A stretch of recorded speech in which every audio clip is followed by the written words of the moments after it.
Well, we've reached the end of the regular season as the Laker men having finished up play at Ferris State on Saturday, 82-80. Grand Valley wins in overtime over their arch rival. 19-7 the overall mark and 14-5 in the conference. And we talk about a regular season finale. That's the grand finale, the way that ends like that. Wow, what a game. It really was. Both of our games this year with them have been games to remember. And certainly Saturday, I know it's a long series. There's been a lot of games played between the two teams, but that's got to be one of the all-time great games. And just feel very fortunate and obviously very happy that we were able to come out on the winning side of it. It almost seemed, Rick, because you got off to such a great start. You guys were so focused. It almost seemed like it really helped you to not have another game that week. Like the one game you could focus in on entirely. Well, I don't think there's any question it helped us, not only in terms of our preparation, which maybe wasn't the biggest issue because it was the second time around against a familiar opponent, but I think it helped us in terms of recovering from our own disappointing loss the previous Saturday. That takes a lot out of you. Sunday where you can't help but kind of be down a little bit. Even Monday, by Tuesday you start to get back to normal. Wednesday it feels like it's in the rearview mirror and you're moving forward. And by the time Saturday gets here, that was a distant memory. And I think we emotionally we were where we needed to be to go in and have a great effort. Both games, overtime games. You win this one, they won the first one. I think some might lose track of the fact that, Alvin Stores and Nick Waddell were certainly a bigger part of this second game than they were the first time around. Talk about the impact they had. I mean, I look at the rebounding, for instance. You were really hurt on the boards the first time. You win the rebounding battle this time around at Ferris. And even though there's still overtime games, how big was that, having Alvin and Nick be able to play? Well, every game is different, and it's really hard to compare the two. You don't know what would have happened had we had those guys. Maybe we would have played worse. But certainly Saturday, those two guys impacted the game. Alvin doing his usual stellar job defensively, kind of sticking to DeHart, not giving him as many shots. He batted a couple balls out, got a couple steals, which gave us a couple transition baskets. And Nick Waddell came in and really had some good minutes and gave us a huge lift offensively. His ability to score and make their big guys defend down low. I thought both of those guys had key contributions in this game.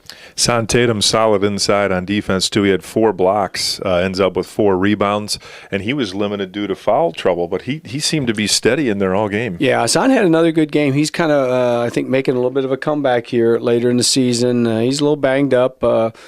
First year that he's had to go through a season of playing, and it takes its toll on your body, particularly a guy like him with his body type. But he hung in there. He had a huge block there late, had a big basket for us late.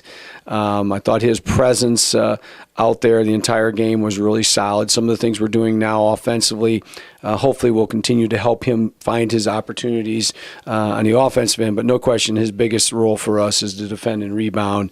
And when you're playing a great player like Justin Keenan, you need every man on deck. And certainly having him at the end of the game was huge. Grand Valley, a career effort from Breeland Hogan, 27 points. He hit the game winner. James Thomas, 20. It's hard to say enough about those two. They each hit clutch shots, more than one of them down the stretch. Of course, Breeland had the game winner. Yeah, both of them had very good games. Breeland has been practicing very well. His focus, his concentration has been outstanding here the last couple weeks. I've felt very good about where he's been at.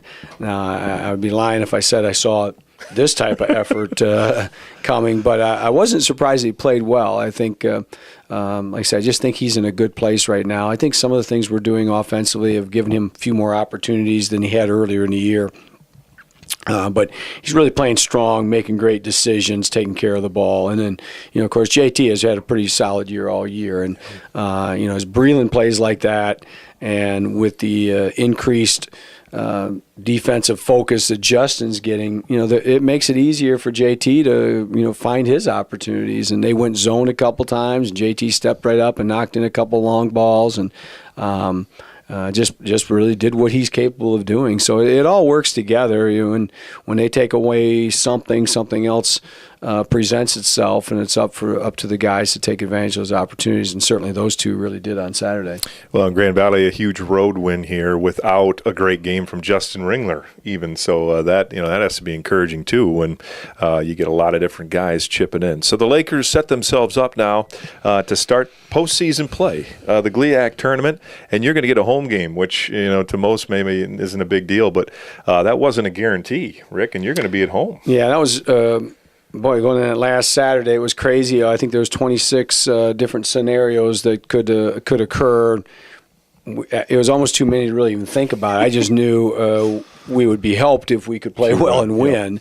So we were very happy with winning. We knew that gave us a greater chance to perhaps host a conference tournament game, and didn't find out until later. So it really worked out well, but my message to the guys, be careful what you hope for. I mean, we just won on the road at the toughest place. Well, I don't know that I'd pick that choice again, but hey, it worked out. Yeah. And sometimes being at home, you can take it for granted. So I know my first year here, we had Michigan Tech here in our first round game, and they came in and beat us in a heck of a game. And Michigan Tech is a very hot team right now. Played very well down the stretch. They won at Saginaw Valley in a game that really had postseason ramifications. They're getting good balanced scoring from their entire team now. Obviously, they're two big guys, Honaki and Hadar. Those guys are just two of the very best players in the conference, and really difficult matchups. And now their young perimeter players have really found their way and shooting the ball extremely well. So they pose a lot of problems for us. And it's March Madness, so everybody raises it up a little bit, and we'll need to bring our A game to have a chance to win. That'll be Wednesday night, 6 o'clock for the Laker men, the women at 8. They're going to play Northwood, so a doubleheader in the field house. Grand Valley into the opening round, the quarterfinal round there of the GLIAC tournament. Just by way of viewers for a programming note, if Grand Valley is fortunate enough to win that, they would play on the weekend. That's the way the tournament is set up. They would play on a Saturday and potentially a Sunday afternoon. Thank you, Rick. Good luck with that. Thank you. All right, that's been the Ric Wesley Show, brought to you by Pepino's Sports Lounge here in the Grand Valley Sports Network.